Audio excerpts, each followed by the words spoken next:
The most dangerous person in any room isn't the one who knows the least. It's the one who knows the least and has no idea. They speak with the most confidence. They argue the loudest. They make the biggest decisions. And they're almost always wrong. There's a name for this.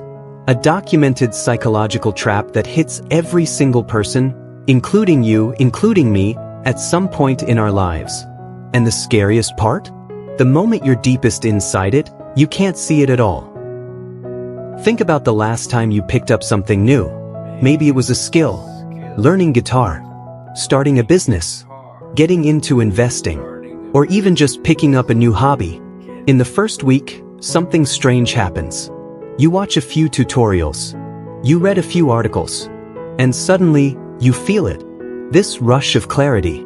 Like, oh, this isn't that complicated. I kind of get this. So you start talking about it. Maybe you give advice to someone who asks. Maybe you make a decision based on what you just learned. You feel ready, and then reality hits. You try to actually do the thing, and it falls apart.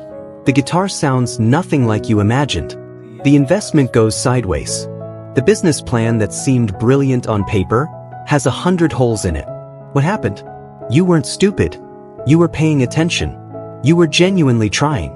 So why did your confidence get so far ahead of your actual ability? And more importantly, why does this happen to almost everyone, in almost every area of life? Here's what's actually going on inside your brain. When you're a complete beginner at something, you don't know enough to know what you don't know. Think about that for a second. You can't see the complexity hiding below the surface, because you haven't gotten there yet. Your brain takes the little you've learned, looks at the tiny sliver of the map it can see, and says, that's probably all there is. It's like standing at the edge of an ocean and thinking you've seen the whole thing, because you can see the water right in front of you. And because you can't see what you're missing, your confidence has nothing to push back against. It just expands. Unchecked. You don't feel uncertain, because you don't know what questions to even ask yet. This is the trap. Not stupidity. Not arrogance. Just an honest mismatch between what you know and what you think you know. But this is also where most people quietly give up, right when they start seeing how much there actually is to learn. They confuse that drop in confidence for a sign they're not cut out for it. They are. That drop is progress. That drop means you're finally starting to see the real terrain. Think of it like a map. When you're a beginner, you have a small map. Small map, simple routes, high confidence. As you keep going, your map grows. More territory, more roads, more complexity. And for a while, the bigger your map gets, the more lost you feel. But you're not more lost. You're more aware. That's different. This pattern has a name. The Dunning-Kruger effect. It comes from a study done in 1999 at Cornell University. Two researchers, David Dunning and Justin Kruger, ran a series of tests on logic, grammar, and humor. Then they asked participants to rate how well they thought they performed. The results were striking. The people who scored in the bottom quarter didn't just do poorly on the test. They also massively overestimated how well they did.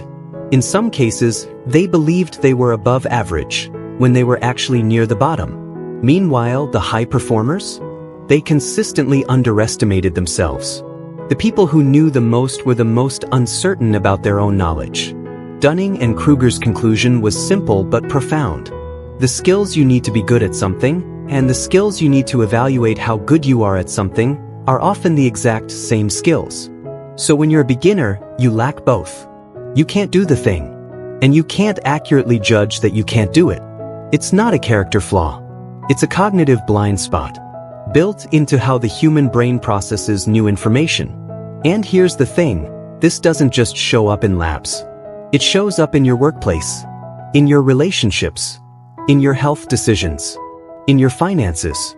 Every area where you're learning something new, this trap is waiting. So how do you navigate this more honestly? Here are 3 things you can start doing today. Step 1. Assume there's a valley beneath you. Before you feel confident about something new, pause.